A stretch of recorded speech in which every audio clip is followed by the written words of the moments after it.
নমস্কার ছাত্রছাত্রীরা, study with Ipsita চ্যানেলে তোমাদের সবাইকে আরও একবার স্বাগত জানাই। তোমরা যারা দ্বাদশ শ্রেণীতে পড়ছো এবং তোমাদের থার্ড সেমিস্টার পরীক্ষার প্রস্তুতি নিচ্ছ, তাদের জন্য আজকের ভিডিওটি খুবই গুরুত্বপূর্ণ হতে চলেছে। আগের ভিডিওতে আমরা প্রভাত কুমার মুখোপাধ্যায়ের আদরিণী গল্পের এমসিকিউ সিরিজের প্রথম অংশ নিয়ে আলোচনা করেছিলাম। আজকের ভিডিওতে আমরা শুরু করতে চলেছি এই গল্পের দ্বিতীয় অংশ বা পার্ট 2। আজকের পর্বেও আমি গল্পের প্রতিটি লাইন থেকে খুঁটিনাটি এমন কিছু গুরুত্বপূর্ণ প্রশ্ন রেখেছি যা তোমাদের পরীক্ষার প্রস্তুতির জন্য খুবই দরকারি। তাই রিকোয়েস্ট করব ভিডিওটি মন দিয়ে শেষ পর্যন্ত দেখো। আর তোমরা যারা এই সিরিজের প্রথম পার্টটি এখনও দেখোনি, তারা এই ভিডিওর ডেসক্রিপশন বক্স চেক করতে পারো, সেখানে আমি ভিডিওর লিঙ্ক দিয়ে দিচ্ছি, অথবা উপরের আই বাটনে ক্লিক করেও তোমরা পার্ট 1-এর ভিডিওটি দেখে নিতে পারো। তো চলো শুরু করা যাক। প্রথম প্রশ্ন আছে, জয়রাম মুক্তার চিঠি মারফত প্রার্থনা করেছিলেন একটি হস্তি। চিঠির পাঠটি কী ছিল?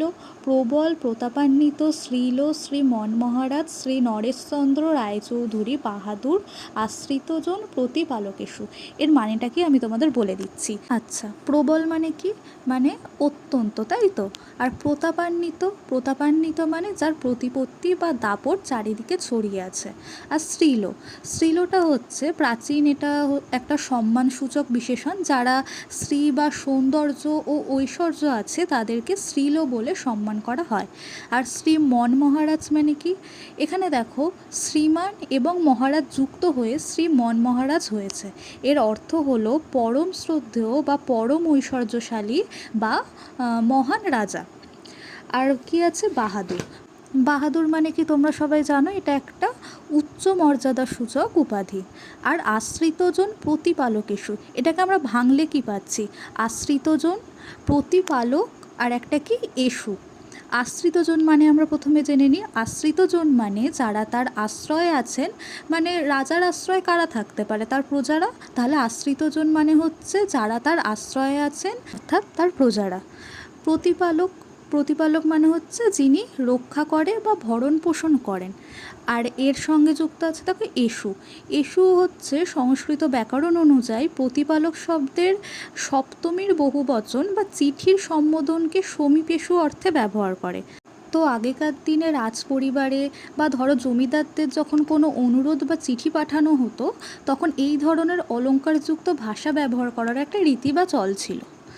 এর পরের প্রশ্ন আছে, দেখো, জয়রাম মুখোপাধ্যায় কীরকম হস্তি চেয়েছিলেন? সুবোধ ও সুশীল। এর পরে আছে, কদিনের জন্য হস্তি প্রার্থনা করে পত্র লেখেন জয়রাম মুক্তার?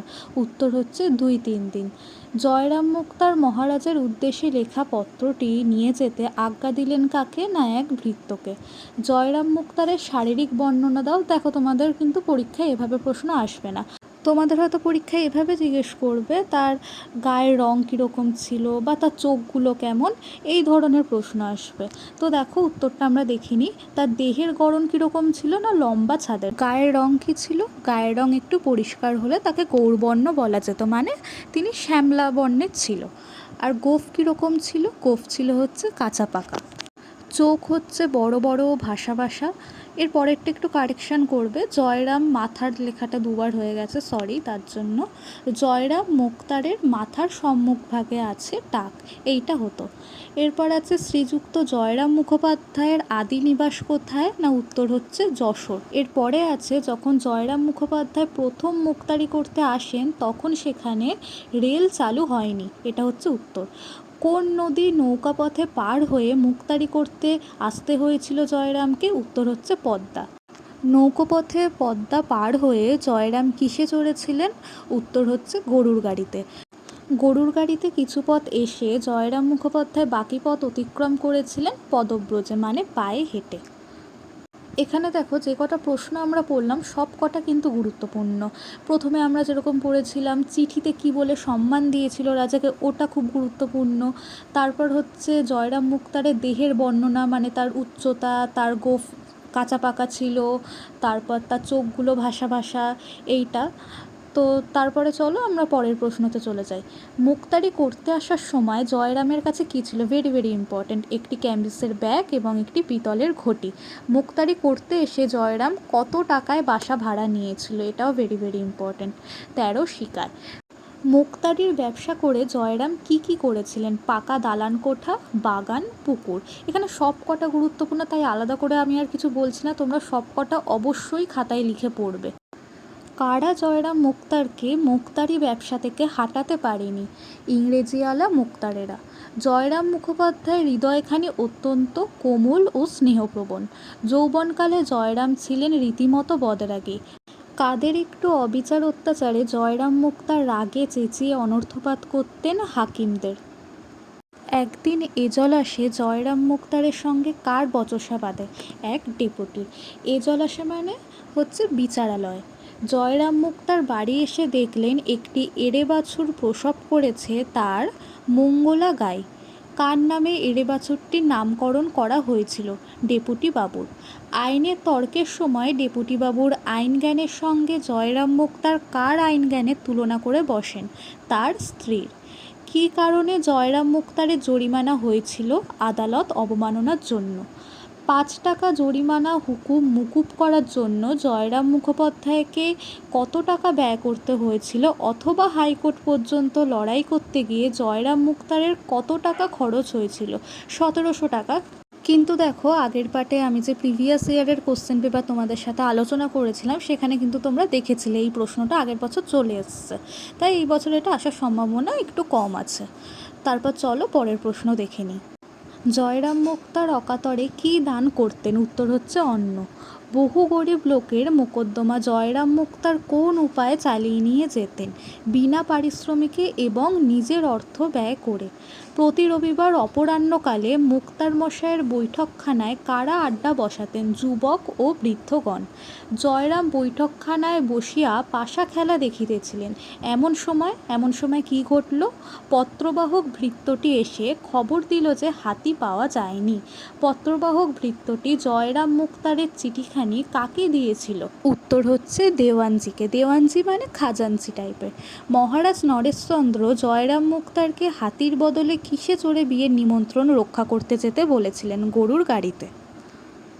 এরপর আছে, এই কথা শুনিবা মাত্র জয়রাম ক্ষোভে লজ্জায় রোষে যেন একেবারে ক্ষিপ্তপ্রায় হইয়া উঠিলেন। কোন কথা এবং এর প্রতিক্রিয়া কি হয়েছিল? উত্তর হচ্ছে মহারাজ জয়রামকে হাতির বদলে গরুর গাড়িতে চড়ে বিয়ের নিমন্ত্রণ যেতে বলার নির্দেশটির কথা। মানে এই কথাটি শুনে জয়রাম ক্ষোভে লজ্জায় রোষে যেন একেবারে ক্ষিপ্তপ্রায় হইয়া উঠিলেন। আর এর প্রতিক্রিয়া কি হয়েছিল? তার হাত পা ঠক ঠক করে কাঁপতে লাগলো, 2 চোখ দিয়ে যেন রক্ত ফেটে পড়ল এবং মুখের শিরা উপশিরাগুলি স্ফীত হয়ে উঠল। এরপর আছে, হাতি দিলে না, হাতি দিলে না কথাটি জয়রাম মুক্তার কিভাবে বলেছিলেন? উত্তর হচ্ছে কম্পিত স্বরে ঘাড় বেঁকিয়ে। কে একজোড়া নতুন বলদ কিনেছে? ইমামউদ্দিন শেখ। এর বৈশিষ্ট্য কি? খুব দ্রুত যায়। এই প্রশ্নটা এইভাবেও দিতে পারে, ইমামউদ্দিন শেখের কেনা নতুন বলদ দুটি, এখানে তোমাকে 4টে অপশান দেবে। ধরো প্রথম অপশান আছে খুব দ্রুত যায়, তারপরে আছে খুব ধীরে যায়, তারপর সারাদিন চড়ে বেড়ায় বা খুব ডাকাডাকি করে। তাহলে এখান থেকে তোমাকে প্রথম অপশানটা বেছে নিতে হবে, যেটা বলা হবে খুব দ্রুত যায়। এটাই ছিল আজকের শেষ প্রশ্ন। আজকের মতো আদরিণী গল্পের পার্ট 2 এর আলোচনা এখানেই শেষ করছি। ভিডিওটি ভালো লাগলে অবশ্যই একটি লাইক করো এবং বন্ধুদের সাথে শেয়ার করে দিও। আর পরবর্তী পার্টগুলি সবার আগে পাওয়ার জন্য স্টাডি উইথ ইপসিতা চ্যানেলটিকে অবশ্যই সাবস্ক্রাইব করে রেখো। আর তোমাদের মতামত কমেন্টে জানাতে একদম ভুলো না। দেখা হচ্ছে পরের ভিডিওতে। সবাই সুস্থ থেকো, ভালো থেকো।